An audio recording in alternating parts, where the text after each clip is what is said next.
aceitou. Mais uma coisa, a gente está explorando um pouquinho ela, tá? Deu aula, está discutindo pesquisas, né, de vocês, e ela aceitou, topou essas quartas de antropologia. Então, a Tani, que é coordenadora, né, do PPH, está chegando, está acontecendo muito evento, né, RBA, Fórum das Diretrizes Quilombolas, enfim, tem bastante coisa. Então, ela está chegando, está participando de outra mesa, já vem para cá. Mas, enfim, é um prazer imenso receber a Mariana Françoso. Ela fez a formação toda, né, aqui nas Ciências Sociais, graduação, Antropologia Social, né, no mestrado, e Ciências Sociais no doutorado. Foi aluna do saudoso John Monteiro. Mariana hoje é professora associada da Faculdade de Arqueologia da Universidade de Leiden. Foi pesquisadora visitante na Universidade de Amsterdã, na Universidade Aarhus, é isso? University. Dinamarca, Universidade Erfurt, na Alemanha, e hoje em dia dirige um projeto europeu lindíssimo, que vai contar um pouquinho agora, né, financiado pelo Conselho Europeu de Pesquisa, sobre conhecimento indígena e o fazer científico. Suas pesquisas, então, têm sido realizadas nessa interseção entre antropologia e história, e tem como foco a coleção e circulação de objetos indígenas e conhecimento entre Brasil e Europa. Então, sem mais delongas, eu vou passar a palavra para Mariana. Muito obrigada, Mariana. Obrigada, Nachelle, por essa introdução, essa apresentação, e obrigada, Nachelle e Cris, e Daniele, e Omar, e todo... Oi, Tani! E todo o Departamento de Antropologia daqui, por terem me convidado a vir passar esse mês como parte do programa Print de internacionalização. Hoje, oficialmente, é o último dia, mas a gente finge que, né, vai continuando assim, porque, enfim, queria agradecer essa oportunidade, porque foi um mês, está sendo um mês fantástico.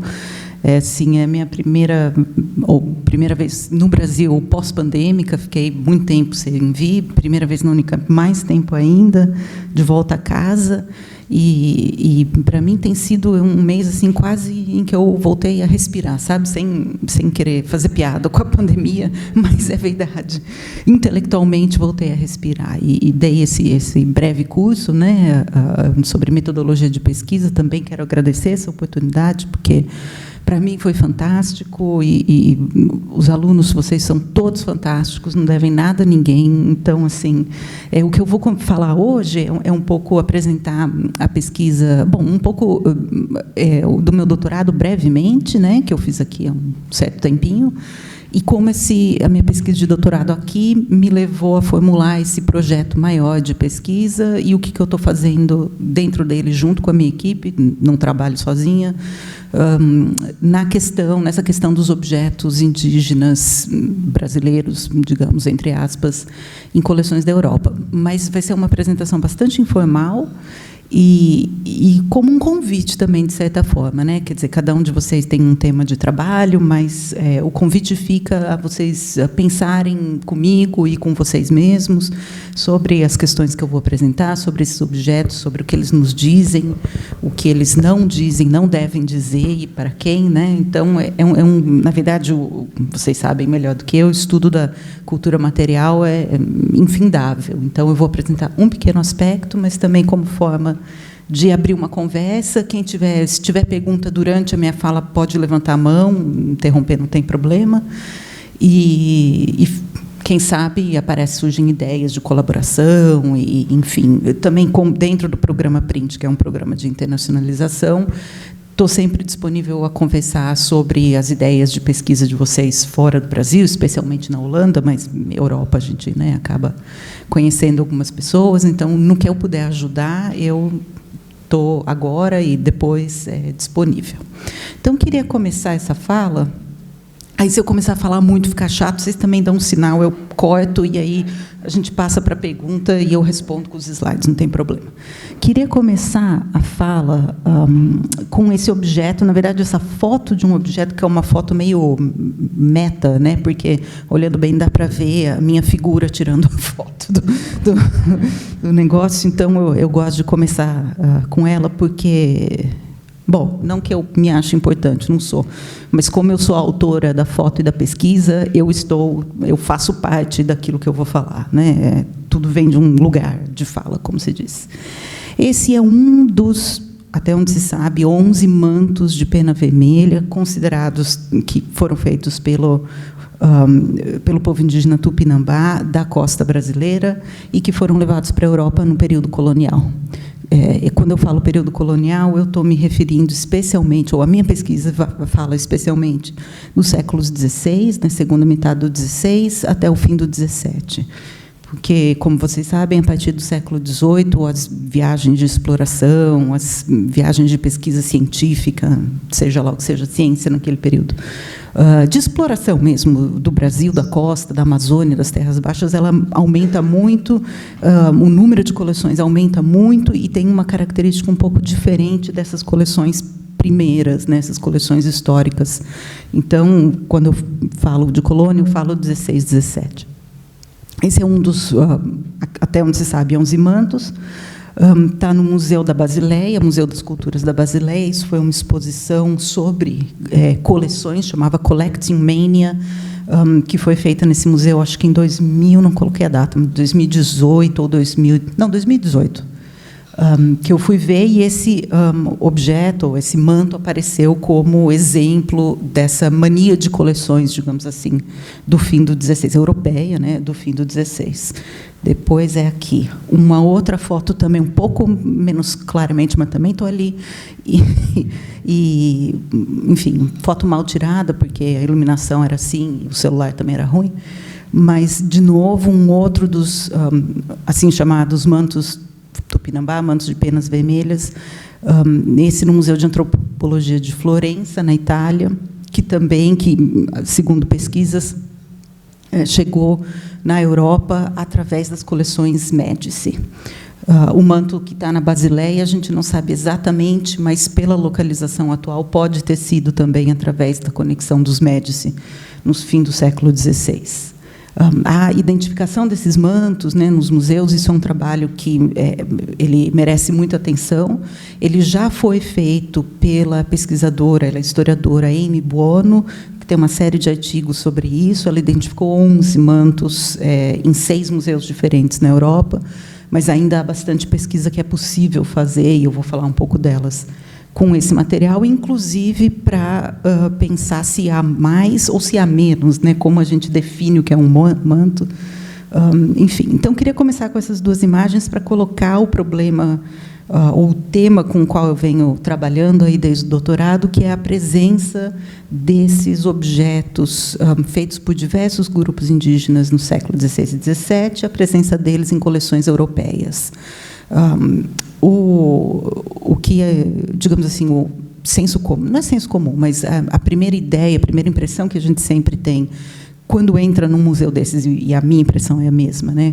Quando a gente vê esse tipo de objeto, especialmente o manto, que desde muito tempo, mas especialmente desde 2000, da exposição Brasil 500, a mostra do redescobrimento, o manto tem um valor extremamente único, né, e particular para o Brasil, enfim, para certos grupos no Brasil, e especialmente, é claro, para os Tupinambá da Bahia, que pediram o manto de volta, não voltou, como vocês sabem.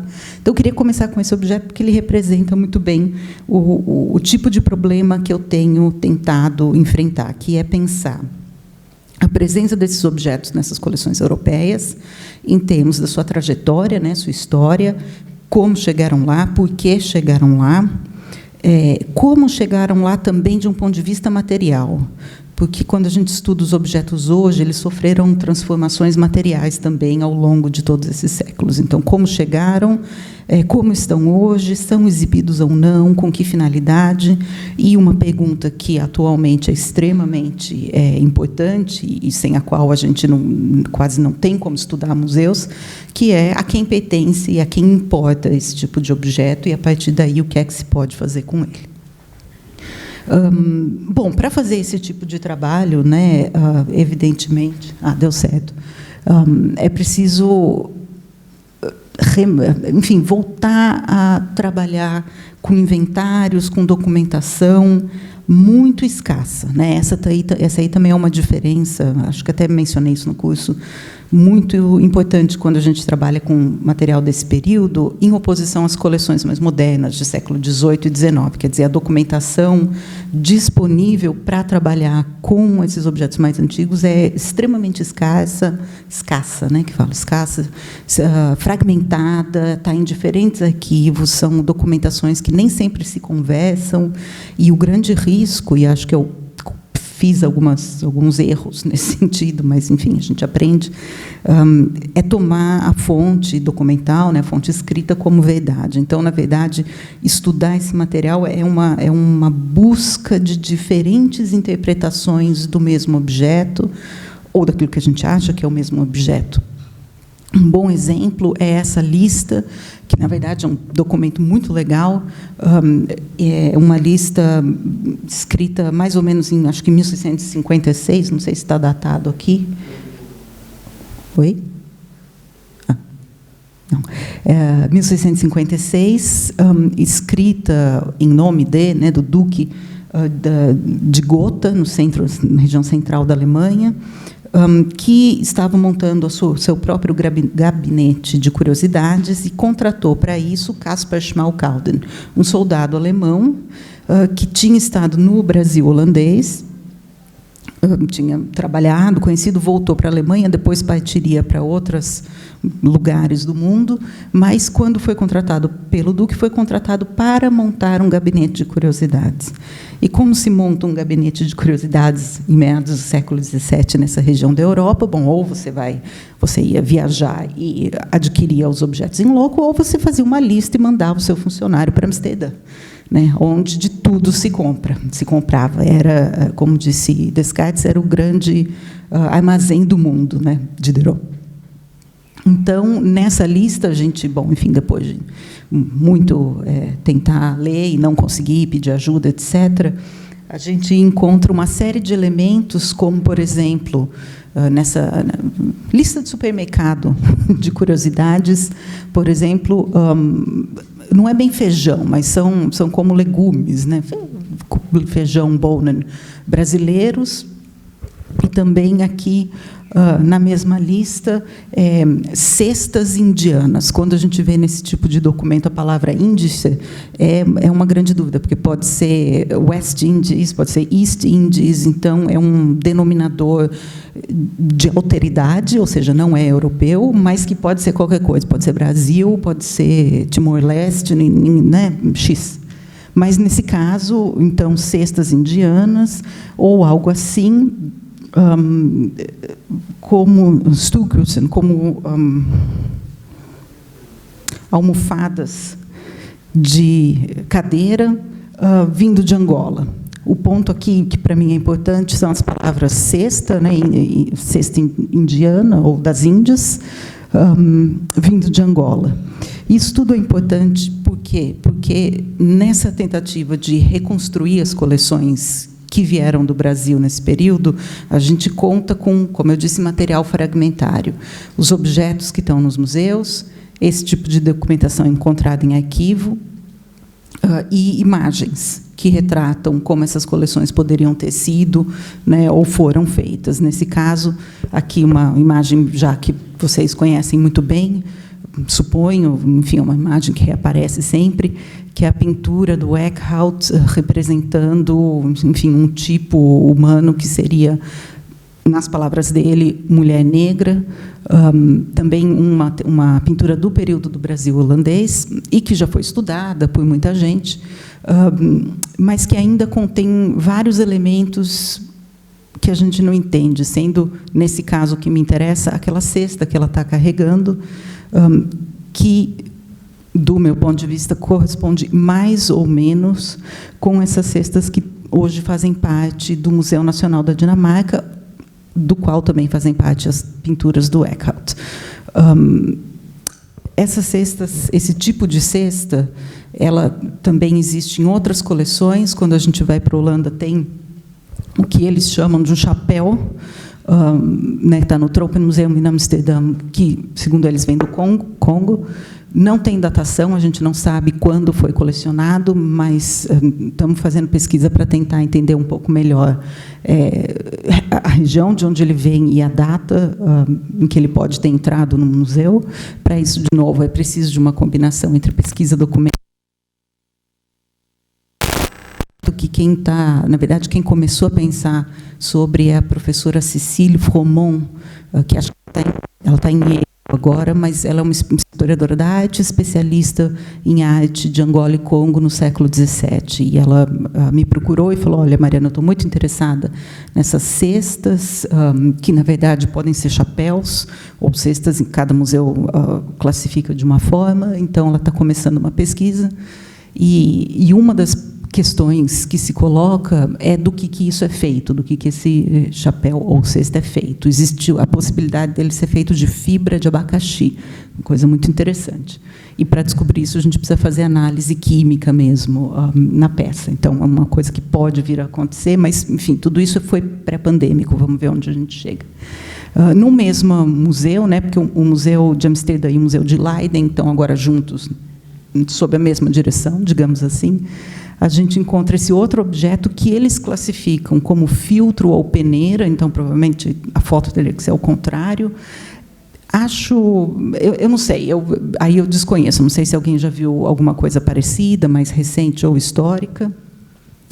Eles classificam como vindas da América do Sul, e o que é importante nesse objeto é o número de inventário dele, RV 360.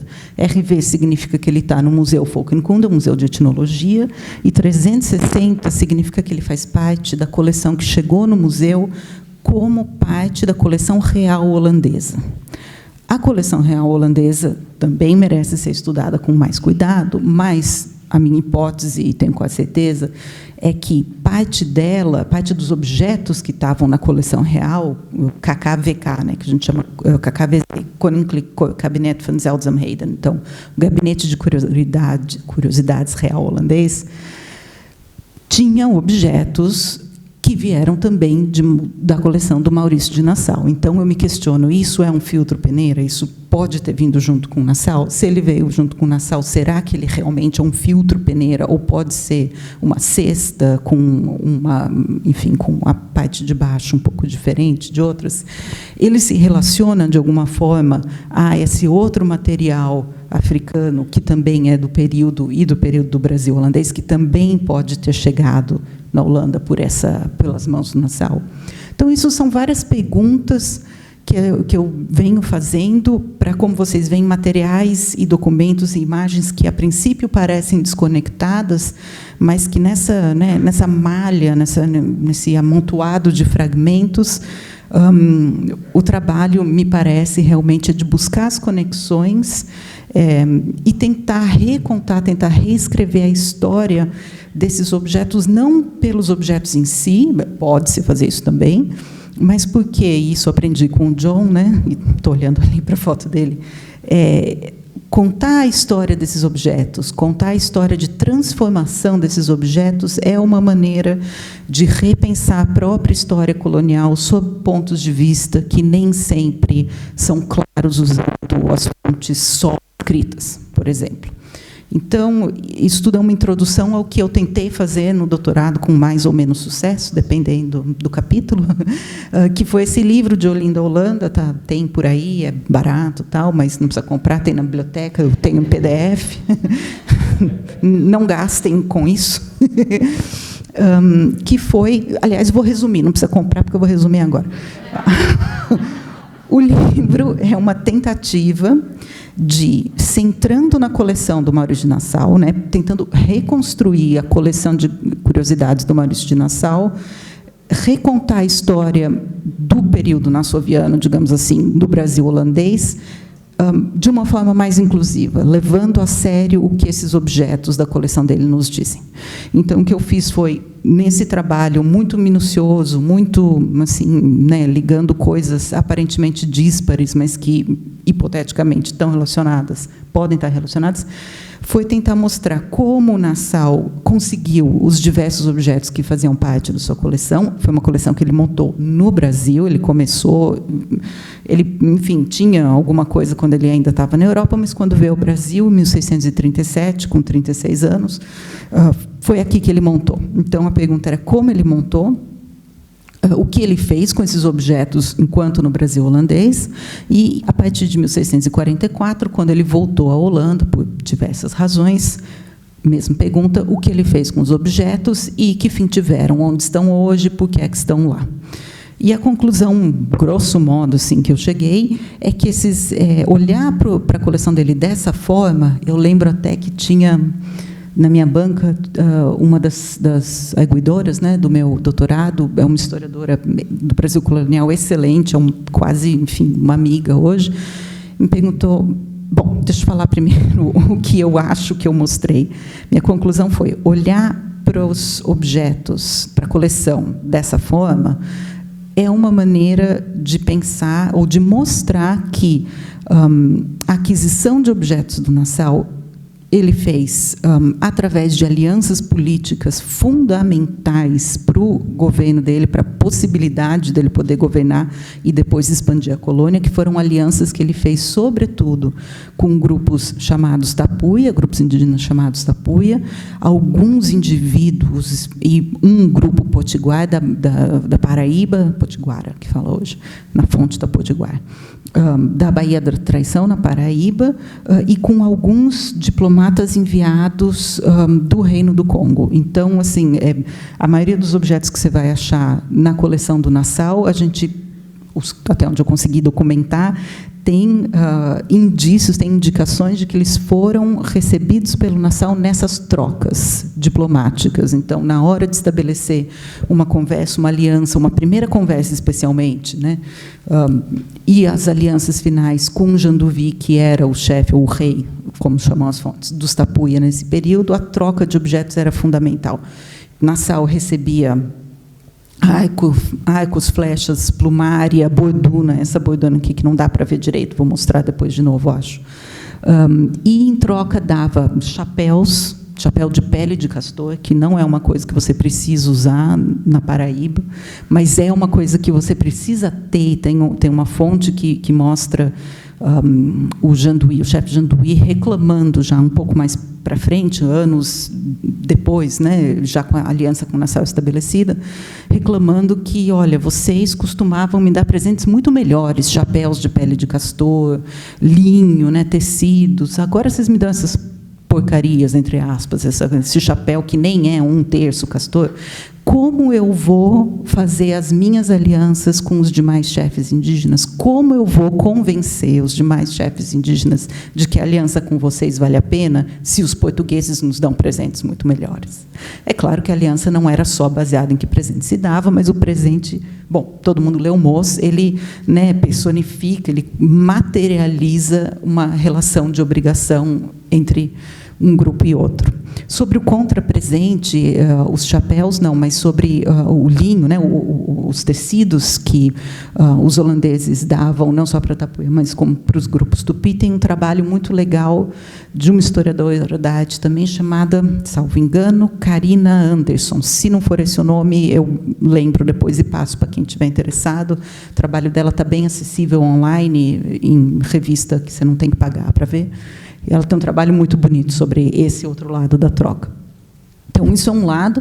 Depois, quando o Nassau volta para a Europa, ele volta numa situação, enfim, em que ele não é bem visto pelo Stadtholder, né, digamos assim, pelo governante holandês do período, pela família real holandesa. Ele é visto como, pô, esse cara ficou 8 anos, 7 anos no Brasil, voltou e agora está querendo títulos, está querendo um lugar importante na rede da nobreza. Ele não era bem visto, então ele precisava achar um lugar para si mesmo dentro dessa rede. E ele usou a coleção brasileira dele para se colocar como o brasileiro, enfim, governador colonial de sucesso, né? Quer dizer, ele construiu e vendeu uma imagem de si mesmo a partir do uso desses objetos, uso em festas. Então, aqui, que é a capa do meu livro, isso é um quadro que está no Mauritshuis, museu em Haia, na Holanda.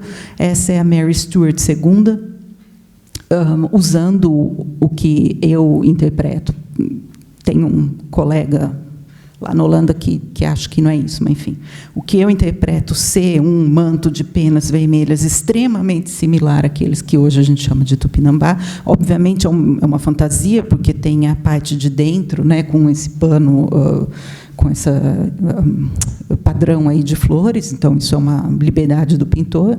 Mas a gente tem, de novo, documentação em que a mãe da Mary Stuart, a Elizabeth da Boêmia, escreve para o outro filho dela, Carlos II, da Inglaterra, dizendo: ontem, no baile, na casa de fulano, em dezembro de 1655, sua irmã estava belíssimamente vestida como amazona. Era um baile de máscaras, um baile de fantasia. Então, o que o Nassau fez foi mostrar os objetos, emprestar, mostrar em festa, e depois doar ou dar como presente para uma série de nobres importantes. Na Holanda, Alemanha, bom, para o rei da França, mais para o fim da vida, e Dinamarca. E, através dessas doações, ele estabelecia aliança e, de volta, recebia títulos, recebia território, recebia, enfim, dinheiro, também vendia, talvez, a coleção. Então, foi o que eu tentei fazer no meu livro. Pronto, não precisa comprar, esse é o resumo. Mostrar que esse manto, ou aquela borduna, se estudado em detalhe, até onde isso é possível, ela nos permite ligar, não é? Digamos assim, o rei Luís XIV com o Jean-Louis, com o chefe Tapuia. Não é no mesmo período, porque eles fazem parte de uma mesma, ou fizeram parte de uma mesma rede, de uma mesma circulação de objetos, em que o objeto era central no estabelecimento de alianças políticas. E agora, sim, volta a historiadora, que eu considero minha amiga, uma pessoa fantástica, falou: Mariana, tudo bem, sua tese é fantástica, mas você está igualando o Luís XIV com o Jean-Louis. Há um problema, porque a relação de poder entre os dois é muitíssimo desigual. Então, isso, do ponto de vista historiográfico, é um problema. Uma outra pessoa da minha banca, uma antropóloga, que também considero, enfim, amiga hoje, uma pessoa fantástica, foi do departamento aqui, respondeu, falou: não, pode. Antropologicamente, ela pode fazer essa comparação, né? Ela não está dizendo que Jean-Louis e Luís XIV têm o mesmo poder, significam mundialmente a mesma coisa, mas ela está colocando o objeto como central para fazer essa história em que os dois aparecem com a mesma importância para o Nassau. E aí sim é verdade, porque sem o Jean-Louis, Nassau não teria conseguido expandir em uma série de áreas. O Brasil holandês. Enfim, isso resume meu livro. E, com esse tipo de pergunta, eu continuo trabalhando, e, às vezes, volto a isso para descobrir que o que eu falei não era bem assim, mas, em geral, tem sido essa maneira com que eu venho trabalhando, entre antropologia e história, provavelmente não satisfazendo nenhum nem outro, né? Interessantemente, de forma interessante, eu trabalho num departamento de arqueologia, onde esse tipo de pesquisa parece fazer sentido, porque arqueólogo se centra no objeto também, então, enfim. E os historiadores preocupados com a transformação, e os antropólogos preocupados, enfim, talvez um pouco mais com o momento presente. Nesses departamentos nem sempre, tirando esse aqui, funciona muito bem o que eu faço. Mas, enfim, isso aí é totalmente relevante, porque hoje somos todos interdisciplinares e, graças a Deus, vamos em frente. Bom, tendo feito isso, Alguns anos depois, por vários motivos, eu escrevi esse projeto de pesquisa, que agora eu estou conduzindo, na verdade, infelizmente, está quase no final, mas, assim como o print, a verba termina, mas a gente continua, que é esse projeto sobre a presença indígena na construção das ciências ocidentais, que tem como ponto de partida, né, o ponto central, esse livro História Natural do Brasil, que também é um produto do Brasil holandês, escrito por Piso e Marggraaf, ou melhor, editado a partir das notas de pesquisa de Piso e Marggraaf, que estiveram no Brasil holandês, e a ideia do projeto é meio destrinchar o livro para pensar sobre diferentes temas de Brasil holandês, mas também um pouco mais amplos. Então, só para dar um exemplo, dois, a Carolina Monteiro, que é minha doutoranda, está escrevendo a tese, e acho que, enfim, mais um ano e meio, no máximo, espero que termine. Se ela está me ouvindo, ela entendeu. Tadinha, ela é muito séria.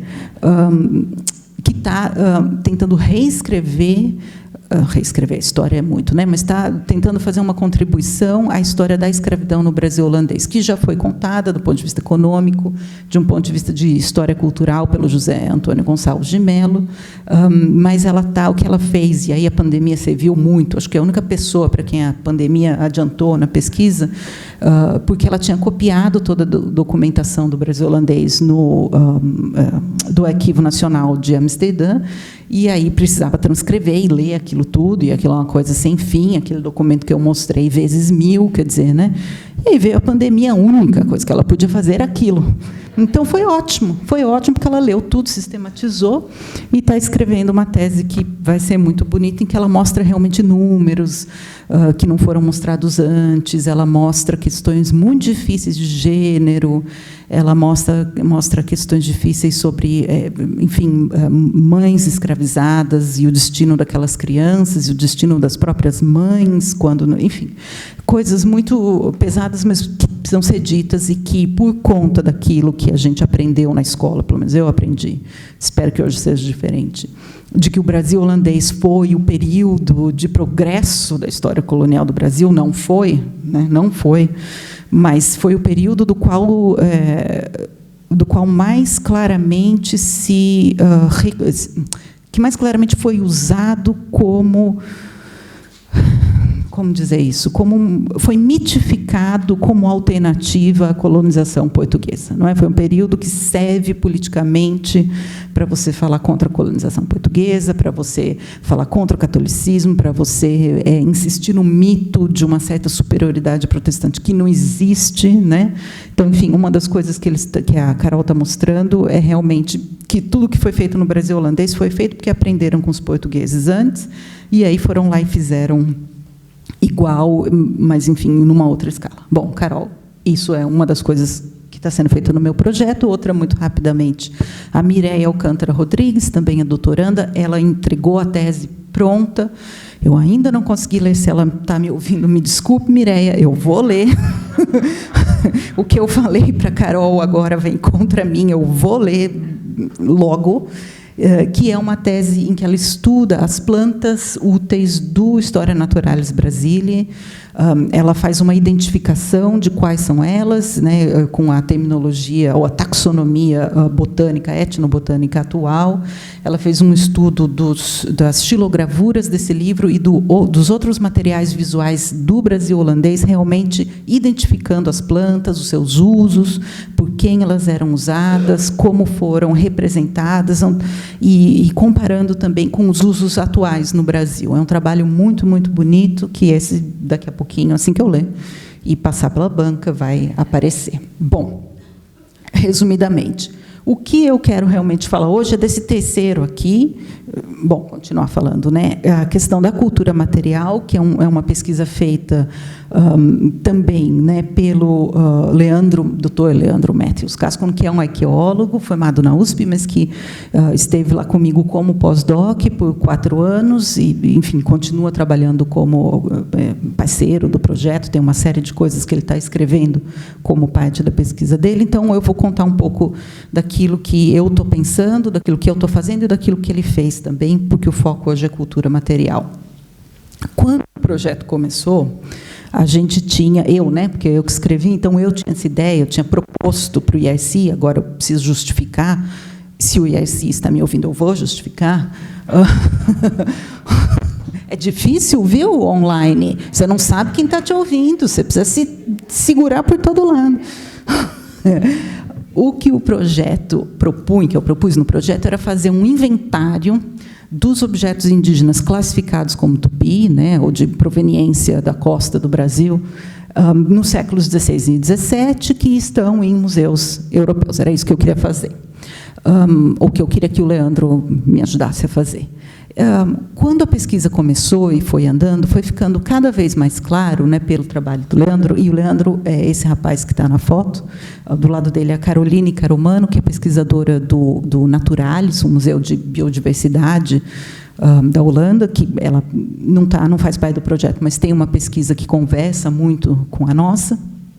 Então, quando o Leandro começou a entrar mais nessas coleções, ficou muito claro que fazer um inventário era uma tarefa quase impossível, ainda que o inventário fosse, digamos, circunscrito a um certo período de tempo, circunscrito a um certo tipo de objeto, aquilo, enfim, seria um trabalho extremamente demorado e talvez com um rendimento não muito interessante para o projeto. Mas o que ele deixou muito claro é que, nessa pesquisa, nessa tentativa de inventarização, ele encontrou uma série de objetos nos quais ele fez um estudo de caso sobre procedência e proveniência, coleções selecionadas, que elas sim mostram coisas interessantes nesse sentido de repensar a história indígena, e, nos termos dele, repensar a história indígena a longo prazo. Quer dizer, eu falo de colonial, começo meados do século XVI, Leandro, como arqueólogo, consegue falar de bem antes disso, porque consegue olhar para os objetos e fazer essas perguntas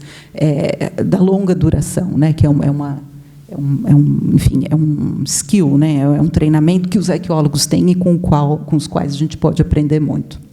Bom, para ficar só no inventário, que isso eu continuo fazendo, acho que vou fazer o resto da vida, nunca vou terminar, mas é o que eu gosto, é o que eu quero fazer.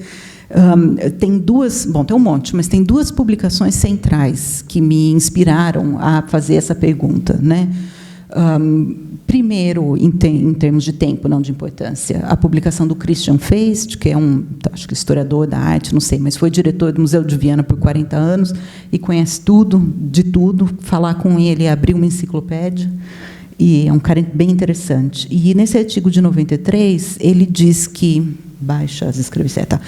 Nesse artigo de 93, ele diz que as coleções indígenas das terras baixas da América do Sul, que estão na Europa, são compostas principalmente de plumária, de bordunas e de machados.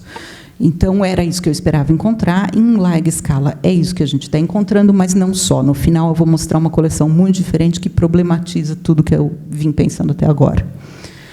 E, obviamente, o inventário feito pela Sônia Dorda, publicado em 98 como parte do livro História dos Índios no Brasil, que, para mim, ainda talvez a referência mais importante para pensar essas coleções dentro e fora do Brasil. Eu não sei se vocês já leram, já viram, mas, enfim, está aqui um screenshot da primeira página, das primeiras coleções. E eu trago isso porque eu acho que, bom, enfim, é muito interessante, porque a gente vê que é um inventário que ela fez de uma forma extremamente cuidadosa, traz muita informação, de uma forma reduzida, mas muita informação importante. Mas o interessante é, se a gente for pensar nisso que eu chamo de período colonial, até incluindo o século XVIII, são pouquíssimas as coleções que ela cita tendo sido feitas nesse período. Então, ela cita do Museu de Dresden, na Alemanha, a coleção que está na Dinamarca, que era do Maurício de Nassau, a coleção 2. Depois, ela já vai para o fim do século XVIII, coleção do Alexandre Rodrigues Ferreira, que também tem sido muito bem estudada por uma série de outras pessoas, não cabe entrar aqui, mas a bibliografia é muito boa. Então, quem está interessado nesse tema, especialmente o eixo português, essa é uma coleção fantástica, que ainda tem coisas que você pode ver em Coimbra, acho que em Lisboa, não tenho certeza, mas é nota 10 esse tema. Enfim, para dizer que desse período que eu estou interessada, tem pouca coisa. E não é porque há algum problema no inventário dela, mas é porque, como eu havia falado, reconstruir essas coleções é um trabalho muito difícil, fragmentado, documentação fragmentada, e o grande problema, e talvez por isso eu tenha conseguido estudar a coleção do Nassau, é que essas coleções antigas elas não são mantidas em sua unidade, né? Elas são dispersas através do tempo. Então, como reconstruir, como saber o que pertenceu a quem? E também, bom, qual é a relevância disso? Acho que eu vou espero conseguir mostrar nos próximos slides. Partindo disso, então, bom, queria falar também, levantar ou, enfim, fazer essa referência a outros projetos bem maiores e mais amplos desse meu, que eu estou explicando aqui, de inventarização de coleções etnográficas. Eu acho que esse é um tema muito corrente, muito importante, que cresceu muito, infelizmente, né, dado o grande desastre do Museu Nacional em 2018. Eu acho que o desastre ele fez com que quem já vinha trabalhando com o tema e quem estava interessado, ou pessoas que nem tinham pensado nisso, percebessem ou pensassem, bom, aqui tem um material de pesquisa, mas também um material de importância atual, né, uma questão relevante para a vida política, para a vida cultural dos povos indígenas e de outras comunidades no Brasil atual. Então, cresceu muito de 2018 para cá o trabalho, as publicações, as pesquisas sobre o tema, e esses dois projetos eu acho muito legais, eles correm concomitantemente, e eu acho que eles, de certa forma, se complementam. O primeiro, eu não sei se vocês estão participando da RBA Online, mas ontem, no fim do dia, teve uma mesa sobre o primeiro projeto, sobre o mapeamento das coleções etnográficas do Brasil, que é uma iniciativa do Comitê da ABA, e que envolve uma série de pessoas, enfim, fantásticas, que são dessa área mesmo. A Lúcia Fanvel tem nem o que falar, né? Conversar com ela é ter uma aula sobre cultura material, mas a Adriana Russi, a Gisline Braga, Marília Xavier Cury, né, daqui da USP. Então, se eu entendi direito, coordenando, mas tem muito mais gente envolvida, esse projeto que é de mapear e identificar. O Alexandre Gomes, de Pernambuco, também um trabalho super importante, participando dessa tentativa, que até agora, pelo visto, está muito bem sucedida, de identificar os objetos e coleções etnográficas em museus e coleções e centros culturais no Brasil. Eles têm um Facebook e um Instagram, e nesse link, que óbvio que vocês não vão conseguir copiar, mas vocês vão dar um Google hoje, quando chegar em casa, não agora, né, nesses termos, e vão ver um vídeo de 15 minutos fantástico explicando esse projeto. É um projeto muito bonito. Eu sei que eles estão sempre em busca de parcerias, de gente, porque são 4.000 museus no Brasil, sem falar em alguns centros culturais que não entram na categoria museu. Vocês imaginam o que é fazer uma pesquisa desse tipo. Então, eles certamente, se tem alguém aqui interessado em trabalhar junto, em participar, certamente acho que eles teriam vagas ou interesses em conversar. Então, assistam o vídeo, é lindo, hoje à noite. A não ser que vocês estejam na aba. Então, depois da aba, vocês assistem. E o outro projeto de inventarização, claro, é o projeto coordenado ali pela equipe, né, do professor João Pacheco, do Museu Nacional, em que eles estão, por um lado, refazendo coleções para o museu em parceria com as comunidades indígenas, e, por outro lado, inventarizando as coleções brasileiras fora do Brasil, com o intuito de disponibilizá-las online, disponibilizar esses acervos num site online para que se possa ter acesso. Meu Deus, já se passaram 40 minutos, eu falei que eu falo muito. O que me parece interessante desses dois projetos é que ambos partem do princípio, e talvez daí seja a grande chave da coisa, é que esse tipo de trabalho ele tem que ser feito com uma ideia, ou partindo do princípio do que hoje se chama de descolonização dos museus e das coleções. Eu não gosto muito do termo descolonização, mas isso é um problema meu. O ponto de vista, vocês entendem qual é, não é? O ponto de vista de democratizar, de abrir o acesso. Eu posso explicar por que eu não gosto depois. Abrir, deixar o acesso aberto, procurar diálogos, né? Repensar, refazer o museu. E aí o que o pessoal do Museu Nacional está fazendo é fantástico, porque, de fato, eles estão recriando o acervo todo em parceria, não é? E repensar o museu não como um lugar desses objetos que, por exemplo, na minha pesquisa, servem para recontar o passado de uma maneira mais inclusiva, mas objetos que servem para se repensar o presente e o futuro dessas comunidades. Então, enfim, são só para colocar a minha pesquisa um pouco, enfim, eu estou em diálogo com eles e tal. O que eu faço é um pedaço muito pequeno de pensar no período colonial, mas um bom inventário, digamos, o próximo passo depois da lista da Sônia Dota está sendo dado por essas equipes. Bom, muito rapidamente, antes que vocês durmam, os museus que a gente visitou no nosso projeto são esses, são poucos. Também a pandemia não ajudou ninguém, porque a hora que estava começando, né, não pudemos mais, mas tudo bem, não tem problema. Isso, a vida toda a gente vai trabalhar nisso. São esses museus, obviamente, começando pela Holanda. Quem tiver a chance de ir, enfim, está aqui uma foto. Tem uma vitrine só dedicada à Amazônia, na verdade, dedicada a terras baixas, sem contar o Suriname, porque o Suriname é ex-colônia, é uma outra forma de expor, bem, enfim, interessante. Mas aqui a vitrine que mostra a Amazônia no Museu Nacional de Etnologia da Holanda, e o que interessa para a gente é esse objeto central, que é considerado, está aqui a etiqueta, né, uma borduna tupinambá. Essa etiqueta tem que ser reescrita com dados novos de pesquisa nossa. Eu tenho a impressão que essa borduna está exposta de ponta cabeça, mas posso estar errada, porque eu sempre lembro dessa imagem, né, do Cunhambebe, que aparece no André TV. Me parece que eles teriam que mudar essa exposição, mas esse é um dos objetos, então, que a gente estuda como estudo de caso, especialmente Leandro, e uma das perguntas que a gente fez e faz é: será que ele realmente é tupinambá? Será que ele realmente é um objeto que vem do período Brasil-colônia?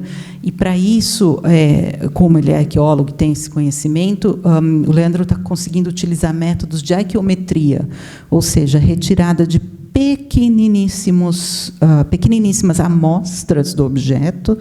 Pequeniníssimo significa miligramas. O ideal para fazer a pesquisa é 50, mas nunca você chega a 50 miligramas. Bom, depende do material, né, quanto você precisa, mas miligramas, normalmente retiradas de partes do objeto que já tem, algumas já estão, enfim, saindo, caindo, ou para outros tipos de objetos. O que acontece é que, quando você pede ele na reserva técnica, quando você vai abrir a embalagem, ou, enfim, onde ele está, ou quando ele é trazido, já tem pedacinhos que estão caindo. Então, plumária, às vezes, cai. Quando é algodão, às vezes, também já caiu. Sementes, às vezes, já estão, né? Então, com a autorização dos museus, em conversa com o pessoal da conservação e da curadoria, a gente coleta essas pequenas amostras, manda para o laboratório e faz testes que, bom, são diferentes testes que podem ser feitos. No caso desse, a gente conseguiu fazer o teste de carbono 14, que é um teste de datação, né? E o que a gente chegou nesse é que, ao que parece realmente, porque claro, nenhuma ciência exata é exata.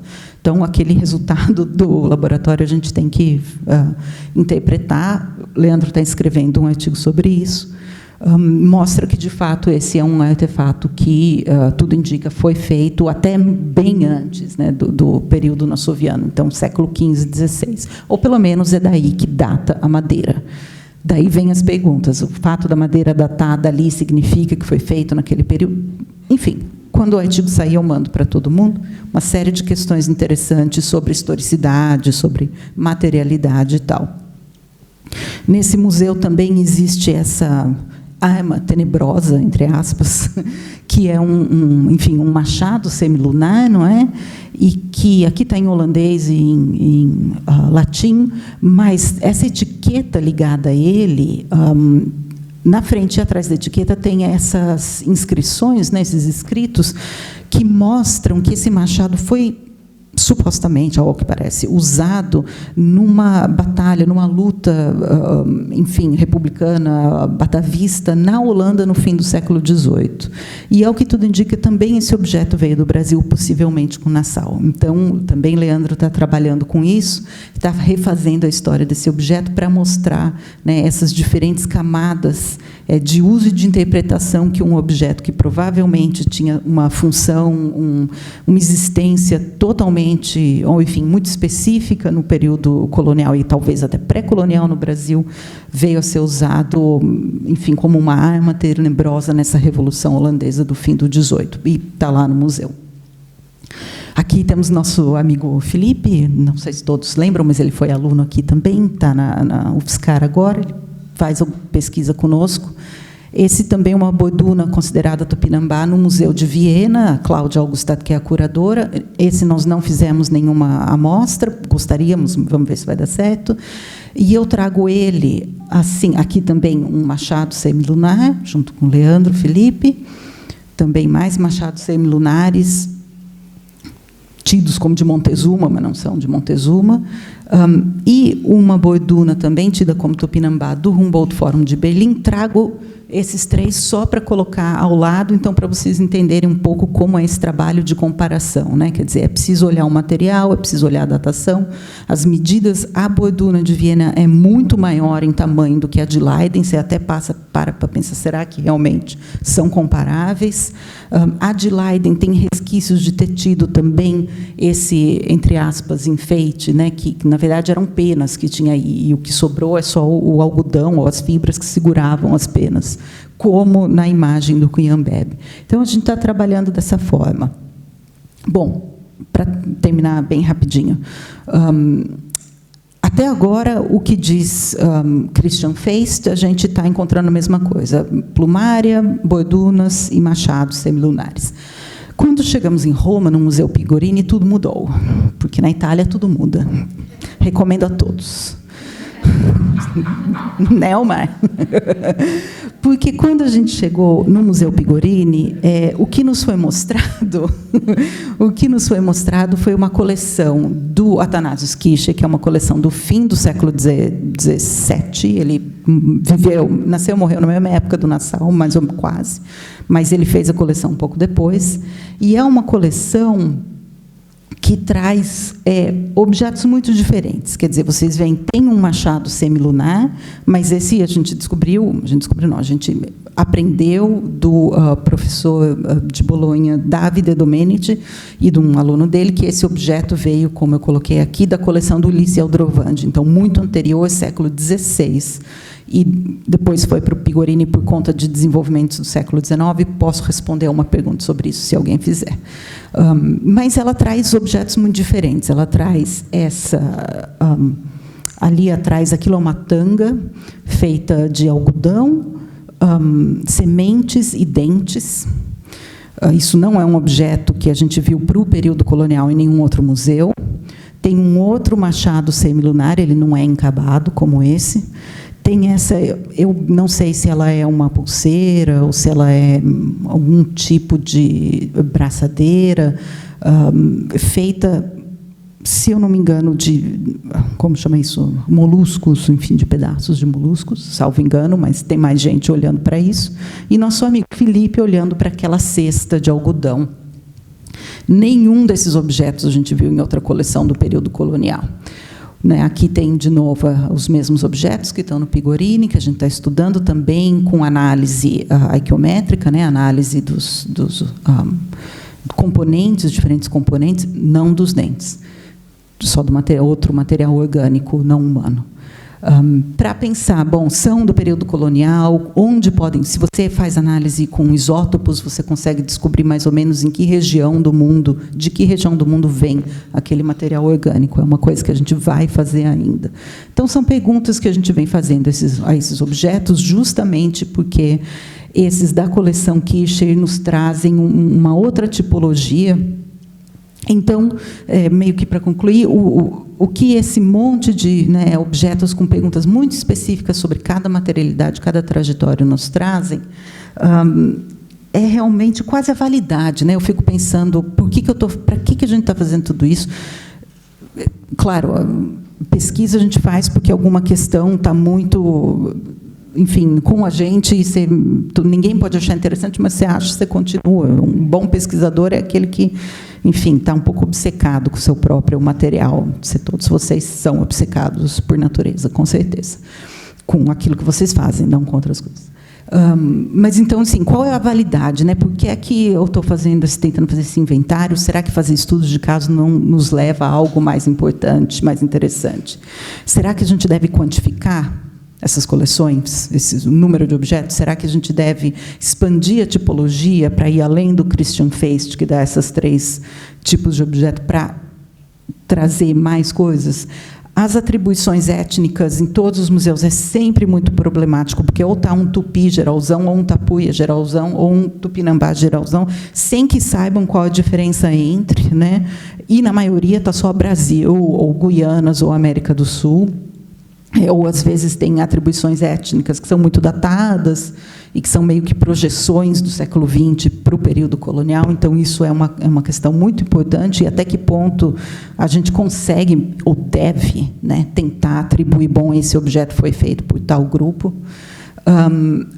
Outra questão que surge são as diferenças entre as coleções, entre aspas, comerciais. Comercial não é uma boa palavra, mas, por exemplo, a coleção do Paludanos, que era um colecionador holandês do fim do XVI, que também tinha plumária, vinda provavelmente do Brasil, mas outros colecionadores, os Médici, né? Qual é a diferença da natureza da coleção dessas pessoas com as coleções missionárias? E eu estou pensando no Athanasius Kircher ainda, eu estou muito, enfim, interessada em pensar o que são as coleções missionárias e de religiosos nesse período.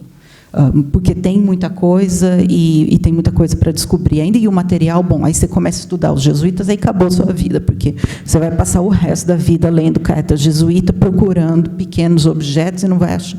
Ou vai achar, vou tentar, porque há 20 anos, vocês me chamam, eu conto.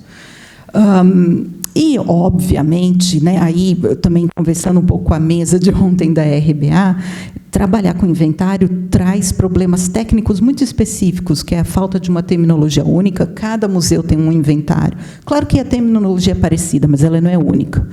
Cada museu faz um inventário de um jeito, trabalha com um software quando tem. Muito museu ainda tem só no papel, porque, enfim, é muito difícil digitalizar tudo, ainda mais colocar online, uma fração pequena que está online.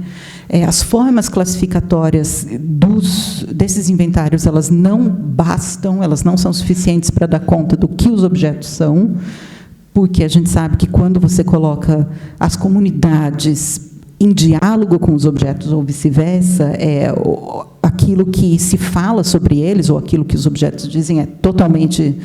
não cabe, não é material, não é data, não é forma de fazer, não é grupo, é outra coisa. Então, os museus precisam achar uma forma de dar conta disso. Nível de detalhamento do conhecimento sobre cada objeto, acesso à documentação é muito diferente, o que é comparável ou não, quer dizer, só para fazer essa ideia, né, de inventário, você já tem toda uma série de problemas técnicos muito grandes e muito interessantes, porque eles acabam questionando o que são e para que servem esses objetos. E, finalmente, óbvio, voltando também aos 2 projetos maiores do Museu Nacional e da aba, né, de inventarização, como você compartilha esses resultados com as comunidades e com as pessoas interessadas, né? Porque, enfim, também a gente faz pesquisa, mas muito do que a gente pesquisa tem uma importância que vai além da academia, além do seu próprio interesse, e é aí que você tem. E aí eu trago essa notícia de 2000, né, da época da Mostra do Redescobrimento, para voltar ao manto, que foi onde eu comecei a minha fala. Não vou falar sobre isso, mas participei de um projeto que fez uma coisa parecida com coleções arqueológicas e decidiu que, para compartilhar, colocaria tudo online. É bom, funciona, mas será? Não sei. Porque você põe tudo online, põe a informação online, ela é buscável, mas quem vai buscar, quem vai manter esse site, quem vai atualizar, não sei. Eu queria mesmo era publicar inventário assim, em papel, sabe? Mas também não tem como atualizar. Então, o que fazer com esses resultados? Como ele pode se transformar em algo visível, né, acessível ao mundo?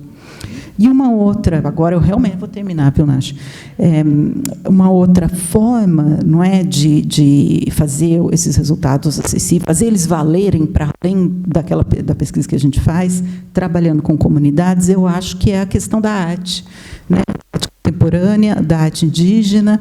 A gente tem essa notícia, vocês conhecem enfim, evento, ou esse fato melhor do que eu, que a Célia Tupinambá, né, dos Tupinambá da Bahia, teve a oportunidade de ir, acho que para Paris, estudou os mantos que estão lá e refez um manto que foi aí nessa matéria da Cristiane Capuchinho sobre a volta do manto Tupinambá, né? Quer dizer, não voltou o manto aquele que estava na outra foto, que veio em 2000, mas voltou o conhecimento sobre como fazê-lo, né?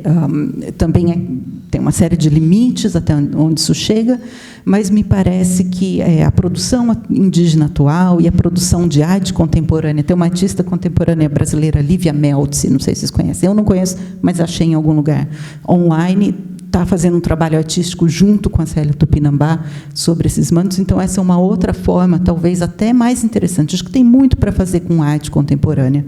A gente, como antropólogo, pesquisador, porque eles têm uma liberdade e um espaço de trabalho mais amplo do que o nosso, né? E tem uma criatividade que a gente tem que, enfim, modular de uma outra forma. Então, me parece que não é uma coisa que eu ainda consegui fazer no meu projeto, talvez um dia consiga, mas me parece que essas duas formas, né, a acessibilidade dos dados online, em forma de livro, mas especialmente através de projetos artísticos, de projetos de compartilhamento, de projetos de estudo e de exposição, me parecem um bom caminho para, enfim, levar esse trabalho todo de inventarização, que talvez seja chato, talvez só eu goste disso, para algum lugar maior do que eu mesma, né, ou do que o meu projeto, ou do que essa apresentação aqui. Então, assim, falei muito, falei de várias coisas, não falei, talvez, o que vocês quisessem ouvir, mas, mais ou menos, é isso que eu venho trabalhando nessa vertente do projeto.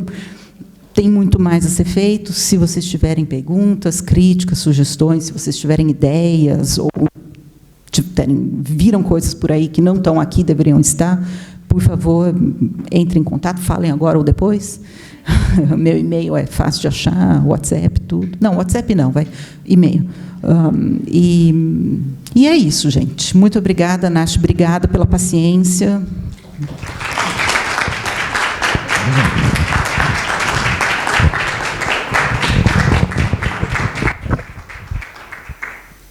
Obrigada, Mariana. Bom, eu vou abrir para perguntas, comentários. O Omar aqui levantou a mão, lá atrás. Eu peço que falem nome e, enfim, vínculo, né? E podem fazer as perguntas. Não sei, é bom o microfone? Tá. Então, vou... Ah, tem outro.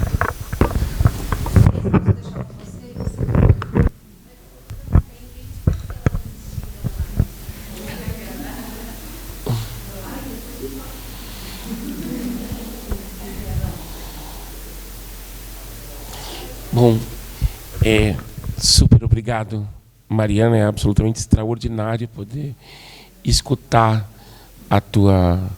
o trabalho que você está fazendo, te ouvir falar sobre o teu doutorado ou te ouvir sobre essa extraordinária pesquisa que você está fazendo agora. É emocionante, né?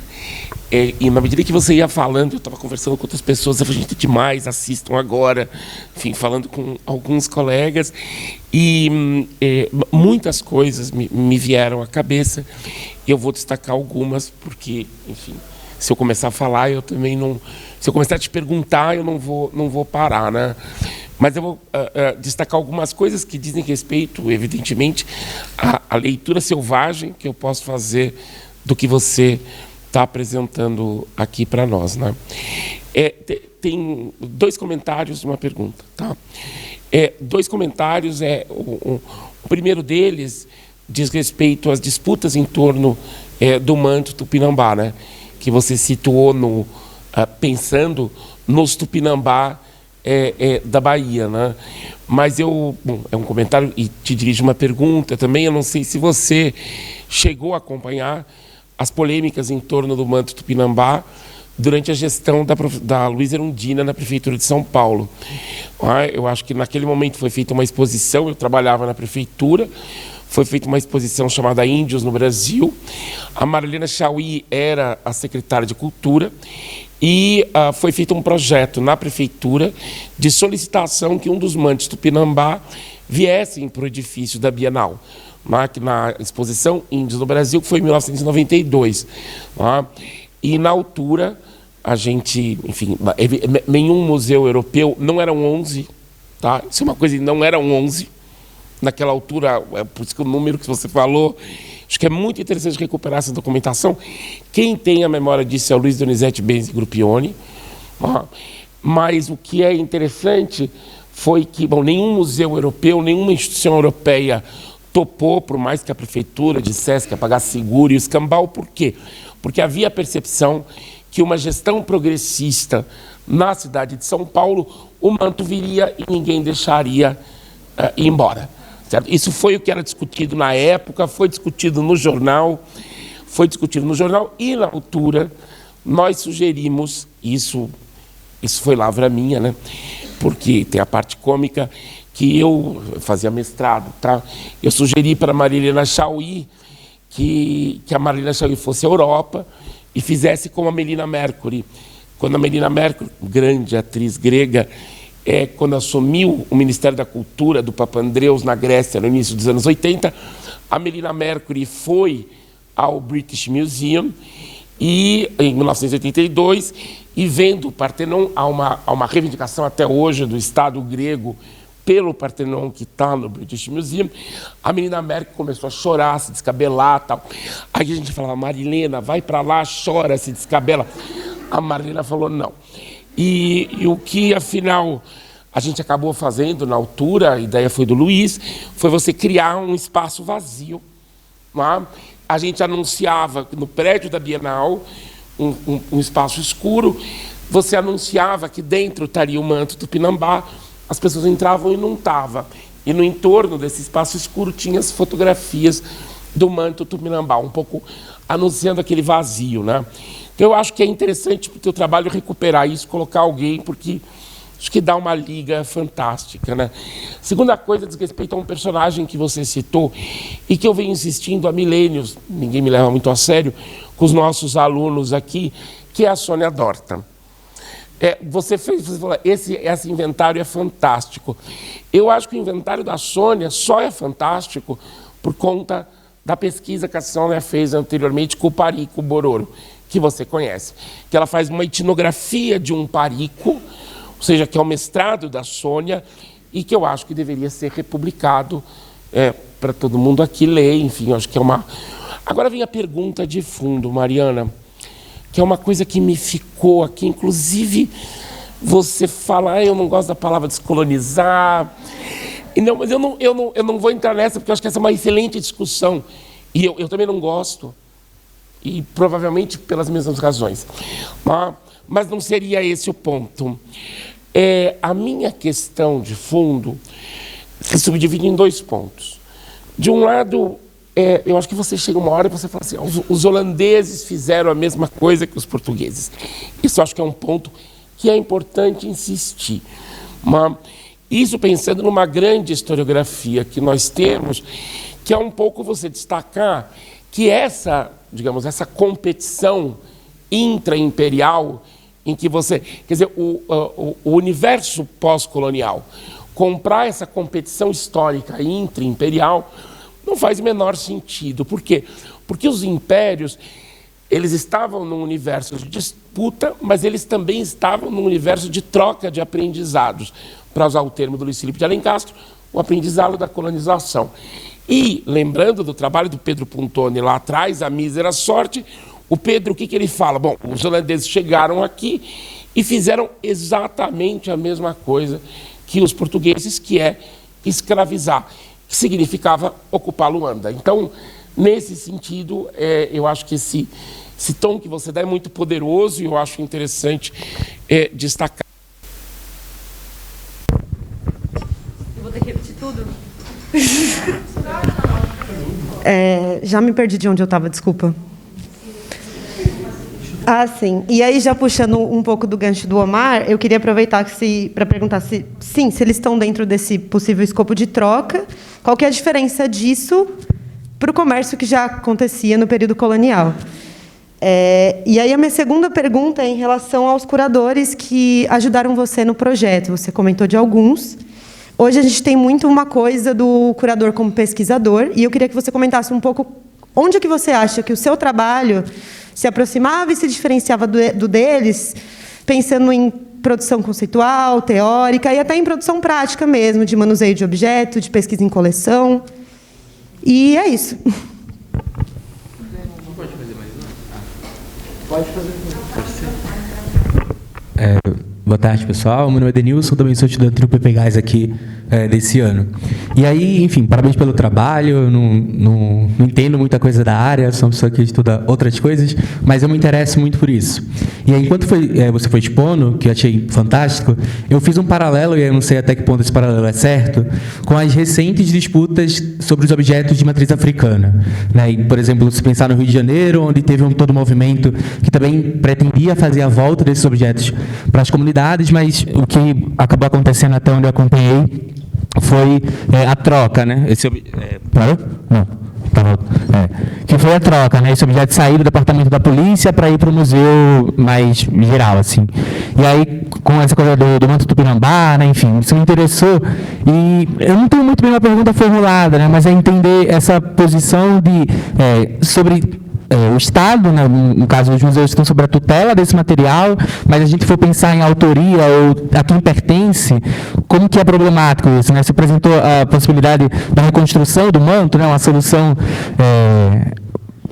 interessante, mas assim, até que ponto isso atende às expectativas ou de quem atende, ou enfim, quais são os problemas disso? Queria te ouvir mais sobre isso. Mais uma vez, parabéns pela pesquisa, pelo projeto.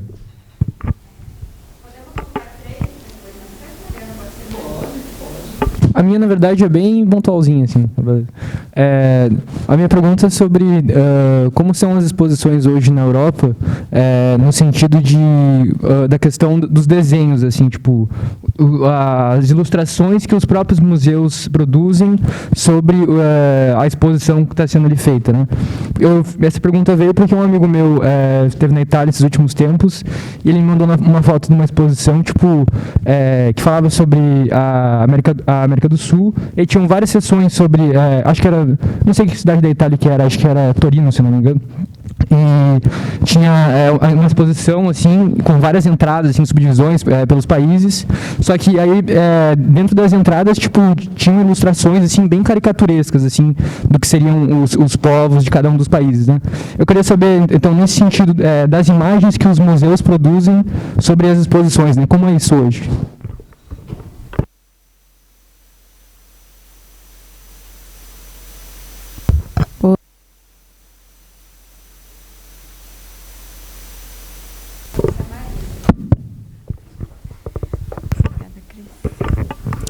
Bom, vou tentar responder ou comentar os comentários. Vou tentar fazer cronologicamente, começando pelo Omar. Obrigada pelo comentário 1, as disputas em torno do manto, a exposição que não houve, não é? Que é genial, que é fantástica. Eu tenho algum conhecimento, li um pouco sobre isso, mas não a fundo o suficiente para entrar na minha narrativa. Então, de fato, é uma... Ai, vou te entrevistar, Omar, e o Luiz Donizete também. Então, agradeço essa sugestão, porque realmente é uma coisa que a questão do manto eu venho pensando, achei um material sobre uma exposição do manto que está na França, em 1936, se eu não me engano. Então, eu acho que é preciso reconstruir a história do século XX.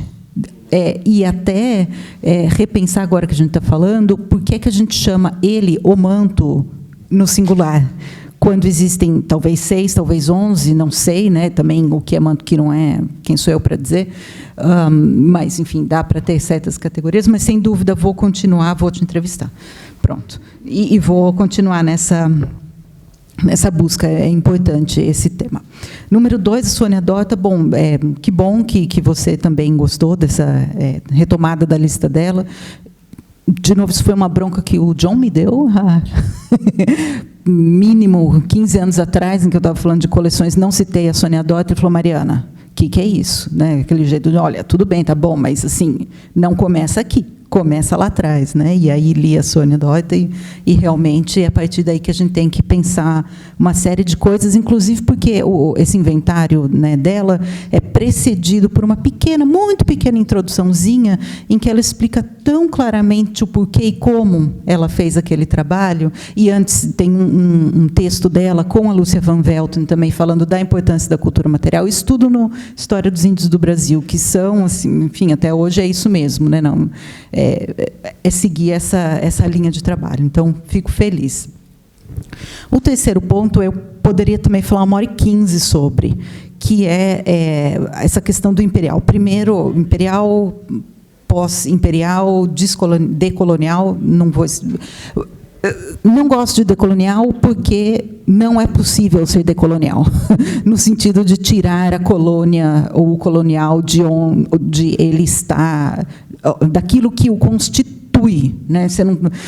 Eu fiz uma entrevista há pouco tempo, que saiu, acho que ano passado, ou 2020, não sei, durante a pandemia, na revista Espaço Ameríndio, salvo engano, entrevista com o Joe Horsecapture, que é um indígena curador do Museu The Autry, ele está agora na Califórnia, em que ele explica muito bem por que ele não gosta do termo, e eu concordo ipsis litteris, idem, provavelmente o Omar, depois vocês leem. Então, assim, não dá para você não vai reverter, você não resolve 500 anos de, enfim, opressão, colonialismo e desigualdade mudando a etiqueta do seu museu. Enfim, você precisa... Todos nós temos que nos reeducar forever, e todos nós, não só aqui, o mundo... Enfim, vamos chegar lá, está começando. Vamos reverter, como diz uma colega minha. Mas isso que você pergunta, como ler o Nassau do 17, através ou sem perder de vista o DECOM ou o século XX, eu diria mais o século XXI. Então, primeiro, concordo em gênero, número e grau que o material do 16 e do 17 é riquíssimo em informações, e isso foi pasteurizado no 19. Para a questão, para o tema do Brasil holandês, especificamente, aliás, lembrei de outra coisa para falar, do Brasil holandês especificamente, entre o fim do 19 e o começo do 20, uma série de fontes importantíssimas do Arquivo Nacional da Holanda foram copiadas pelo José Higino, por outros intelectuais diplomatas brasileiros interessados em Brasil holandês, e traduzidas e publicadas na revista do Instituto Histórico e Geográfico Pernambucano, no Instituto Histórico Brasileiro, tudo isso. São fontes fantásticas, mas as traduções são, às vezes, tenebrosas, no sentido dos termos que elas escolhem, daquilo que elas apagam, daquilo que elas highlight. Né? O próprio livro que eu estudo, História Naturalis Brasília, só foi traduzido para o português em 1942, por conta, isso eu descobri há pouco tempo, junto com a Carolina Monteiro, aquela minha aluna de doutorado, que descobriu que a primeira exposição, para voltar a falar de exposição, sobre Brasil holandês que aconteceu no mundo, foi em 1937. Aliás, a ideia foi em 1937, aqui no Brasil, para comemorar os 400 anos da chegada do Nassau. Essa exposição acabou não acontecendo por conta de várias divergências políticas entre Rio de Janeiro, intelectuais e políticos em Rio de Janeiro, Pernambuco e tal, mas ela deu ensejo à tradução do História Naturalis Brasília, que é em latim, e se você olha a tradução português, que é óbvio que é o que eu trabalho, porque meu latim é fraquíssimo, é horrível a tradução, é tenebrosa também a tradução. Então, alguém que lê latim precisa traduzir de novo, alguém precisa fazer esse estudo. Eu quase consegui, junto com uma pós-doc, começar um trabalho assim, mas a gente não conseguiu o financiamento, porque, enfim, né, o financiamento é dramático, mas um dia eu vou conseguir.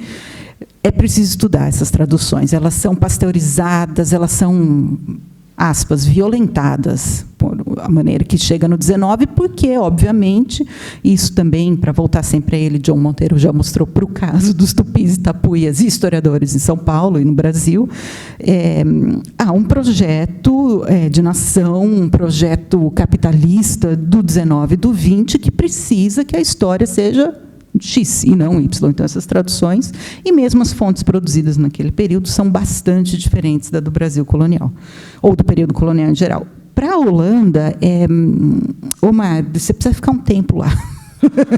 Porque a gente está vivendo, lá conseguiu, um momento, ou todo mundo tem, um momento muito interessante e doloroso, talvez, da história colonial da Holanda, que é o seguinte: só agora, e agora há 5 anos, que começou um debate público sobre as consequências, as implicações do colonialismo holandês. Quando você fala em colonialismo holandês, pensa-se Suriname, Indonésia, que são países que só tiveram sua independência no século XX. Então, quando se fala de colonial na Holanda, pensa-se na situação do século XX. E isso é projetado para quando eu tento falar em colonial. Às vezes eu falo, não, porque o colonial... Nossa, Mariana, mas que antigo. Nossa, mas você está indo lá... E certas categorias desse colonial do 20 e do colonial do 21, que é o debate atual, né, não funcionam ali atrás. É difícil porque você não quer ser visto também como alguém que faz apologia àquelas fontes ou àquele período ou à maneira como, né, quer dizer, o colonial, em qual momento é colonial, é violento, é brutal. Mas é uma outra pergunta que se faz para esse material mais antigo e que tem sido lido hoje na Holanda, tudo pelo viés, digamos assim, disso que se chama descolonização, né? E, às vezes, descolonização para o holandês ver, que também enfim, muito específica. Então, eu acho que a gente, na Holanda, agora, está vivendo uma grande confusão, muito saudável. Foi feita a primeira exposição sobre o papel da Holanda no tráfico transatlântico de pessoas escravizadas. Pela primeira vez, foi ano passado, no Museu Nacional, né, no Rijksmuseum, que é um marco. Quer dizer, 2021 você vai fazer pela primeira vez, quer dizer, você está desde 1640. Bom, enfim, então, para vocês verem como é atual. Isso, primeira, exatamente, DECOM 2020. Dou aula para o primeiro ano da arqueologia, coloquei DECOM. Gente, vocês sabem quem é? Não, nunca tinha ouvido falar. Eu vou chamar o Omar na próxima vez. Então, assim, eu acho que é um debate... Isso. Diga lá. Mas eu DECOM aqui nesse instituto, eu DECOM desde 2015. Então, mas aí volta o que eu estava falando. Vocês são ótimos. Vocês não deixam, como falei, deixar a dever, não tem nada a dever para ninguém. A formação aqui, amigos, se levem a sério, porque é sério o que se faz, o que vocês fazem, nós fazemos, né? Sou da casa. Bom, muito a dizer, vou passar para as próximas, Omar, depois a gente volta. Paloma, puxa, isso que você me perguntou, eu estava falando com o Cris semana passada. Porque eu estava falando com o Cris, mas estava falando disso ao contrário. Quer dizer, você me perguntou se esses objetos que eu mostrei, se eles são expostos como arte ou artefato. Depende do museu. Bom, esses aqui na Itália, no Pigorini, eles não estão não são expostos no momento, isso está na reserva técnica. A Borduna Tupinambá de Viena, acho que também não está exposta. A da Holanda, como você viu lá atrás. Vamos voltar. Está exposta. Depende do museu. Quer dizer, teve uma mudança assim, importante na década de 90, na expografia de vários museus etnográficos na Europa, especialmente, aí já é fim dos 90, começo dos 2000, no museu, a partir da criação do Museu do Quai Branly, que é essa virada para o artístico. Então, os objetos deixam de ser expostos como etnografia, né? Olha como vivem, como comem, como lutam, como existem aqueles povos, e passam a ser arte. O Quai Branly é um grande exemplo de um museu que mostra objetos como arte. O Museu da Holanda, o Volkenkunde, o Museu de Etnologia, pende para esse lado, mas não completamente, porque é um discurso ainda de etnografia, de eles fazem isso assim, eles fazem isso assado. Então, depende muito. Eu estou curiosa para ver como o Humboldt Forum, que foi relançado agora, faz esse tipo de narrativa. Eu acho que foi tendência mostrar como arte, e agora a tendência Bom, é refazer as exposições a partir do decolonial, da autocrítica. Eu tenho visto, vou até escrever no artigo, mas não terminei, não vou terminar também nunca, mas que era pensando como tantos museus que estão gastando milhões para se refazerem, se reinventar, como chama isso, um renew, assim, um show online não, na TV, esses self-help, assim, que muda tudo da pessoa, sabe? E não muda nada. Tem muitos museus gastando muito dinheiro fazendo isso. Como makeover. Isso mesmo, Total Museum Makeover, Europe, 21st Century. Está acontecendo, que é importante, tem que fazer, muda o discurso, muda a expografia, sou a favor, mas a grande maioria deles ou mantém uma parte, olha, era assim que a gente mostrava antes, ou inclui galerias sobre a própria história, sobre como conseguimos essas coleções, que eu acho que é uma coisa muito importante, é um movimento muito positivo, que é de colocar à vista, porque esse é um outro problema, né? A gente que não estuda museu, a gente vai no museu, a gente vê a exposição, a gente faz uma crítica, mas a gente não tem ideia do que acontece ali para trás, o background, tudo isso que eu estou contando, isso não aparece nas exposições. E eu acho que é uma tendência a tentar mostrar isso cada vez mais, até para tentar aproximar o público geral do trabalho que é feito nos museus e como ele é feito, porque, quer dizer, as críticas que a gente tem, pelo menos esses curadores com os quais eu conversei, como algum de vocês citou, as críticas que a gente tem são as críticas dos curadores também. Não tem a menor dúvida. Eles são antropólogos como nós, ou pesquisadores como nós, né? Mas entre o curador, o pesquisador, a comunidade, o objeto e a exposição, tem a direção do museu e tem os funders, tem quem paga. E tem, em muitos museus, o departamento de marketing, em outros, especialmente na Holanda, espero que isso nunca chegue aqui, o departamento de transformar a fala do curador em acessível para o público. Que significa, você faz uma pesquisa de 20 anos, escreve um texto super cheio de nuances, explicando que é aquilo, mas pode ser aquilo outro, que quem importa, vai lá o cara e resume uma frase, e isso é não sei o que lá. Na Holanda é assim.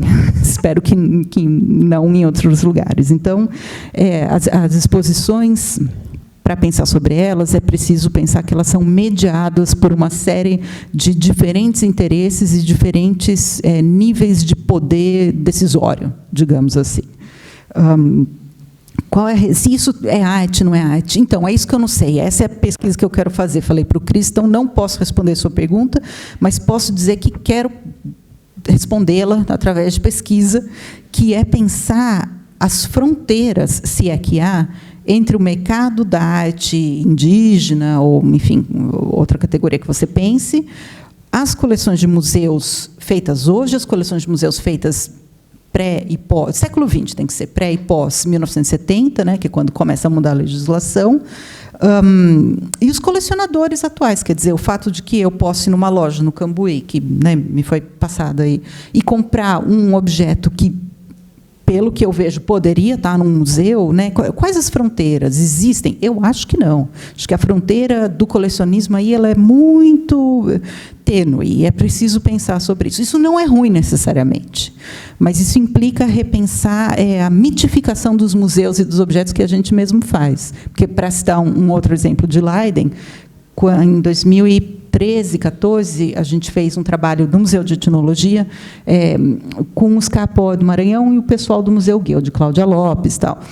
E 3 representantes Capó vieram a Leiden, inclusive tem uma parte ali da mulher Capó nessa foto, e eles viram a coleção deles, que é uma coleção da década de 60, que foi comprada pelo museu de um colecionador, colecionava muita coisa.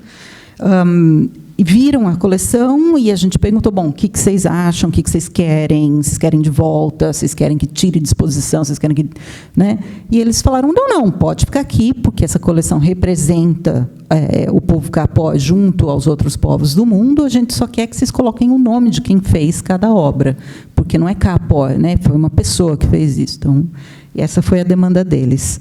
Então, assim, eu acho que não tenho como responder, mas acho que seguir essa pergunta é importante, porque as fronteiras são muito permeáveis entre uma coisa e outra, né? E talvez seja a hora da gente desmistificar os objetos de museu também. Quer dizer, é uma coisa fantástica, mas para a comunidade pode ser, legal, mas eu faço um bem mais bonito, que também é uma coisa que a gente às vezes ouve.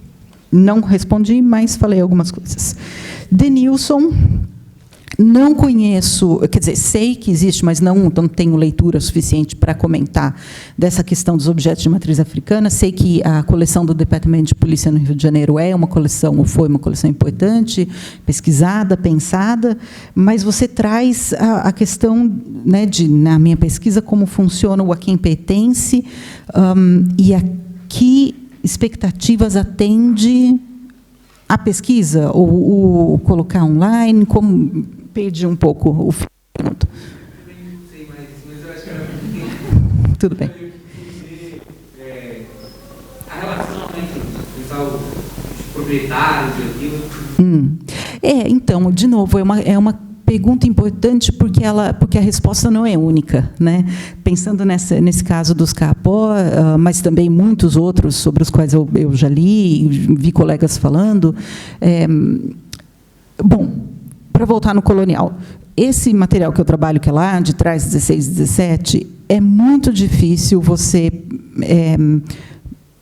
pensar quem pode ser o proprietário. Eu insisti no Tupinambá da Bahia, mas Omar já me trouxe uma questão. Bom, existem outros grupos interessados, né? Ou podem existir. Eu acho que eu não estou procurando como se diz, uma ligação genealógica, genética, histórica, que ligue, olha, realmente, o bis, tatara, neto desse cara fez, então, portanto, é dele, porque isso é uma questão um pouco impossível e meio besta, mas a quem política, cultural, sociológica, historicamente interessa para quem isso faz diferença, né? E pode ser desde o pesquisador à comunidade com diferentes graus de, digamos assim, como chama, entitlement, né? Do poder se relacionar com as coleções. O que eu posso dizer é que, nessa experiência dos curadores com quem eu venho trabalhando, é que todos estão extremamente abertos para esse tipo de conversa. E extremamente cientes também da dificuldade que se tem em dizer, bom, então tudo bem, a gente tem provas cabais de que aquele... De novo, eu esqueço o nome disso, de pôr o nenê dentro, sling, como chama em português. É aquele ali. Oi? É, aquele ali. Não é presidencial, faixa para pôr o nenê, que é o presidentinho. No caso do meu, é o rei da casa.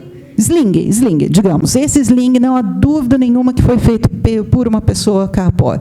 Tudo bem, mas existem 1.500 Kaapó em diferentes aldeias, né? Por que é que a gente trabalhou com Theon, Elisete e Valdemar e não com outros? E o que isso quer dizer? E isso é um problema que você vai ter, isso é uma situação, é uma outra palavra com C, é uma condição que você vai ter em qualquer tipo de trabalho, em qualquer tipo de trabalho antropológico, porque não existe, é muito difícil chegar a uma unicidade de opinião, como chama isso, né? Um consenso. Omar.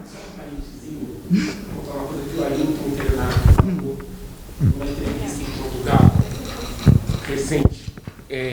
Em Portugal existe todo um debate, como na Europa inteira, com relação à devolução dos artefatos artísticos, obras de arte, para os povos outrora colonizados. Então, é uma discussão que envolve Benin, Angola, Moçambique, o Escambau. E, evidentemente, Portugal entra nisso, tem uma coleção de etnologia que tem tantos elementos africanos como elementos indígenas brasileiros. E o Krenak estava dando uma entrevista na televisão portuguesa e perguntaram para ele o que o senhor acha dessa discussão. O senhor acha que Portugal deveria devolver os objetos aos povos indígenas? Aí ele falou, não. Surpreendeu, porque, evidentemente, era toda uma demanda das lideranças africanas. E aí, só para dizer como a resposta pode ser diversa, né? Eu tenho que não. Eu acho que tem que ficar aqui. Vocês têm que cuidar muito bem disso para vocês não esquecerem a merda que vocês fizeram lá embaixo. Essa me pareceu uma resposta possível e muito crenária. Ah, tá bom. Não, só muito rapidamente, eu não me lembro o seu nome, mas... Como? João. João perguntou como são as exposições, no sentido das ilustrações que eles mesmos fazem. É uma boa questão. Estou curiosa que museu é esse que você citou. De novo, vai depender muito do museu. Eu acho que a maioria deles está se sensibilizando para falar cada vez menos e representar cada vez menos em nome de ou sobre, e deixar os objetos ou as pessoas ou as entrevistas falarem. Mas, às vezes, quer dizer, depende muito das estruturas dos museus, como eu falei, né? Quem decide, qual é a cadeia, né, de poder dentro do museu. Muitas vezes decisões são feitas que são contra o que a própria exposição está tentando dizer. Né, esse paradoxo, essas contradições, elas existem, elas aparecem mesmo dentro das exposições. Então, é uma boa observação essa feita. Teria que pensar toda a cadeia que montou, né, todo o processo de montar a exposição para chegar nessa. Mas, sem dúvida, acho que ainda tem casos em que acontece, enfim, ou uma imagem que é muito... Aquela do Cunhambebe, nem todo mundo gostaria de ver aquilo no museu, porque ela tem uma carga que não representa o que a gente quer falar hoje. Então, é uma observação muito importante, eu agradeço. Tem algumas perguntas, comentários do YouTube, então eu agradeço as pessoas também que mandaram um comentário, recado da querida Elo Pontes, falando que todo mundo tem que comprar o livro da Mariana, é fantástico. Tem uma apresentação da Heloísa. Isso. E tem uma pergunta do João Pedro Rangel, que é aluno nosso aqui do PPGás, diz que, se na tua pesquisa, faz parte da pesquisa, investigar como esses objetos estão expostos em museus e como eles são apresentados, descritos e do que estão próximos nas exposições. E a Sarina aqui queria fazer uma pergunta, podemos juntar as perguntas? Pode ser. Cris, obrigada. Tá ligado? Quando você comentou sobre Suriname, você citou que as exposições de ex-colônias contemporâneas são diferentes das exposições de colônias mais antigas ou de países que não foram colônias. Aí eu queria te ouvir falar um pouco mais sobre isso, porque eu fiquei curiosa. Eu acho que colou bem com ela. Sim, sim. Sem dúvida. Obrigada, João Pedro, online. Esqueci. Karina. Sarina, desculpe. Pelas duas perguntas que, de fato, combinam. Digamos assim, no projeto inicial, né, eu não incluí essa questão de como... Bom, você inclui como subpergunta como os objetos estão expostos hoje em dia, mas não é uma pergunta central do projeto. No entanto, no desenvolver da pesquisa, eu tenho a sorte de trabalhar com alunos de graduação, mestrado, e essas de doutorado, enfim, e também pessoas de outras instituições que vêm passar um tempo comigo, e, felizmente, esses alunos têm interesse em responder essa pergunta. É claro que não é possível fazer para todos os objetos, mas, por exemplo, um exemplo que eu dei até no curso, para Viena, eu tive uma aluna que estudou a coleção brasileira em Viena. Foi durante a pandemia, então ela conseguiu ir para Viena 5 dias e depois, enfim, coletou todo o material em 5 dias. E o que ela conseguiu fazer foi, com a base de dados do museu e uma parte da documentação histórica que ela conseguiu copiar, ela conseguiu reconstruir quais objetos, da totalidade de objetos classificados como brasileiros do museu. É uma pesquisa super quant, funciona para uma série de perguntas. Ela conseguiu perguntar, de todos esses mais de 1.000 e tantos objetos, quantos já foram emprestados para exposições fora, quantos estão em exposição agora ou já estiveram na exposição permanente do museu, e quais eles são. E aí ela chegou a um resultado não surpreendente, porém surpreendente, de que tem meia dúzia de objetos que toda vez são emprestados para as exposições, e estão em exposição agora, e todo o resto não, né? E aí ela chega a padrões assim, e porcentagens. Então, tenho tido alguns alunos que estudam essa questão de como os objetos são expostos, mas muito ad hoc, assim, né? Um museu, ou um objeto, ou um outro, mas é uma pesquisa muito interessante. E, claro, que não é surpreendente, é óbvio que aquilo que a gente acha que é um grande objeto, ele vai ser mais demandado do que outros, mas isso tem uma consequência, porque se você mostra sempre a mesma coisa e, eventualmente, conta a mesma história com o mesmo objeto, o que não é dito e como o recontar. Isso é Brasil holandês também, porque toda vez é o Eckhout, toda vez é o Franz Post.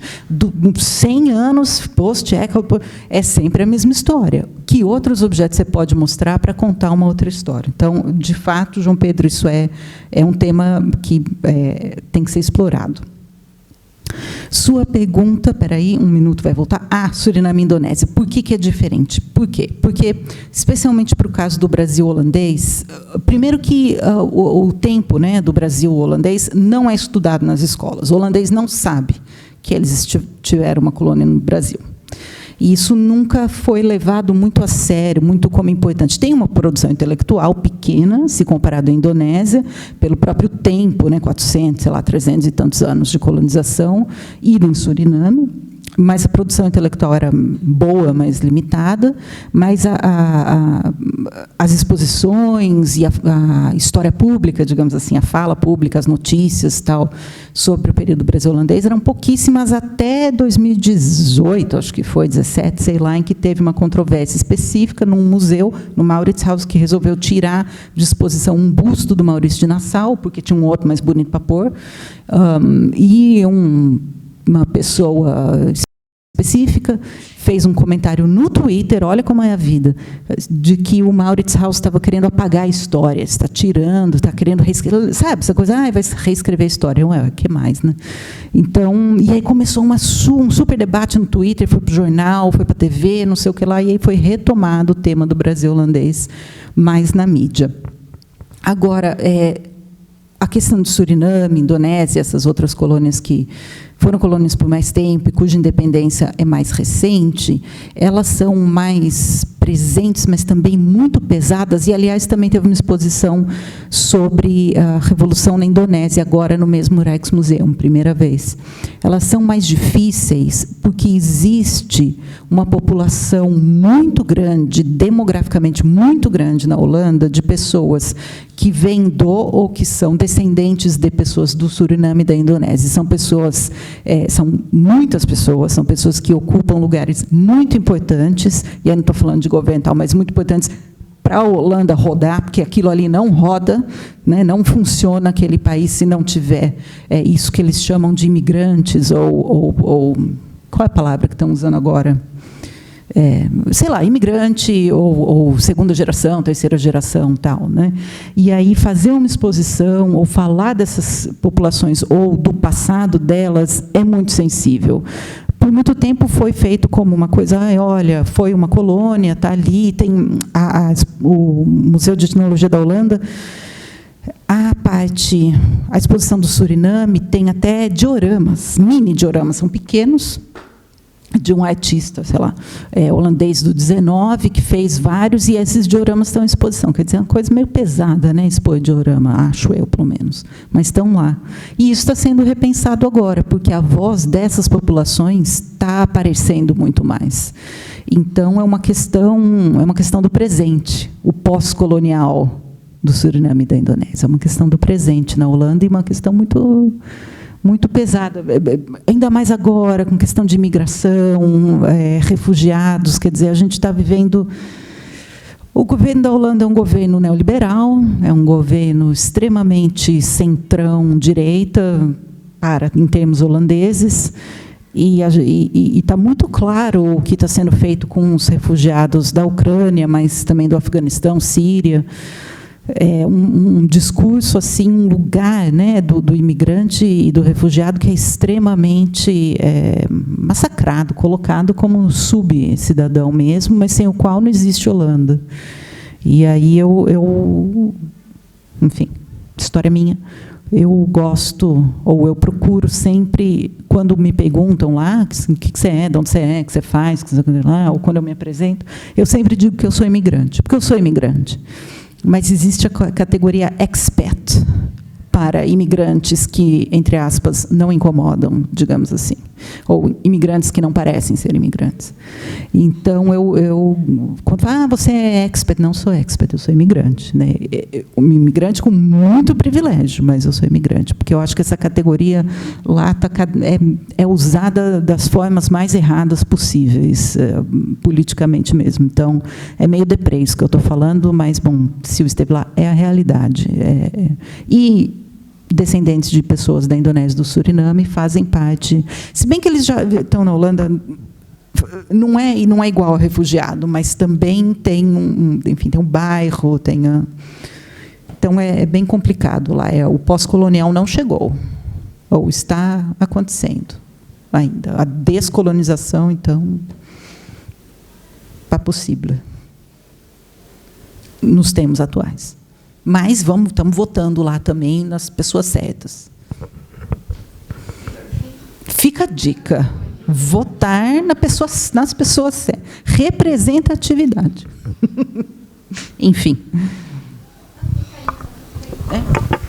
Alguém tem mais alguma pergunta? Não? Bom, eu agradecer, Mariana, a presença, a palestra. E, enfim, a gente volta sempre. A gente está tendo várias ideias, então, enfim, a Mariana vai vir mais seguida, espero. E obrigada a todos, todas, por estar aqui, quem ficou até o final. Né? Obrigada a Zé Maria também pela transmissão, quem está também, quem ficou online, obrigada. E, bom, até a próxima, né, aqui.